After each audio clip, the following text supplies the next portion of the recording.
তো বন্ধুরা ফাইনালি আজকে তোমাদেরকে দেখাবো আমাদের জমির শস্যগুলো কেমন হয়েছে সেটাই তোমাদেরকে দেখাবো। আর ফাইনালি আমি জমিতে চলে এসেছি, তোমরা দেখে বুঝতেই পারছো আমার পিছনের ব্যাকগ্রাউন্ডটা দেখে। তো বন্ধুরা আমি তোমাদের সঙ্গে গ্রামের ছেলেগুলো, আর এইদিকে তোমরা একবার দেখো ভিউটা কত সুন্দর একটা ভিউ, তোমরা দেখে বুঝতেই পারছো। আর এই সময় যদি তোমরা গ্রামের দিকে আসো তাহলে এই সমস্ত ভিউগুলো তোমরা কিন্তু অতি সহজে তোমরা দেখতে পারবে। এগুলো জমিতে আমরা আগে ধান চাষ করেছিলাম, ধান উঠে নেওয়ার পর কিন্তু আমরা শসা ফেলেছি। শসাটাও দেখো কত সুন্দর ফুলটা হয়েছে, তোমরা দেখে বুঝতে পারছো। যতদূর তোমাদের চোখ যায় ততদূর তোমরা দেখতে পারছো একদম হলুদময় হয়ে আছে। দেখো গোটা মাঠ কিন্তু একদম হলুদ হয়ে আছে।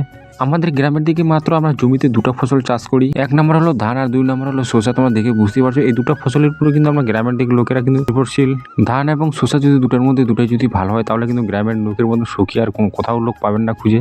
বাকি আমরা পেঁয়াজ, রসুন, আলু এগুলো কিন্তু আমরা মোটামুটি ভাবে গ্রামের দিকে চাষ করি, অন্য সাইডে কিন্তু প্রচুর এগুলো হয়। তো বন্ধুরা তোমরা এদিকে একবার সৌন্দর্যটা তাকাও, কত সুন্দর একটা সৌন্দর্য। এই সৌন্দর্যগুলো কিন্তু গ্রামের দিকে এই সময় কিন্তু তোমরা দেখতে পাবে গ্রামের দিকে আসলে। আর যারা গ্রামের দিকে থাকে তোমরা তো জানোই এই সৌন্দর্যগুলো কিন্তু আমাদের গ্রামের দিকেই পাওয়া যায় সৌন্দর্যগুলো। চলো তাহলে বন্ধুরা তোমাদেরকে আমি আমাদের শসা গাছের ফলগুলো দেখাও কেমন হয়েছে আমাদের শসা গাছের ফল, তোমরা দেখেই বুঝতেই পারছো।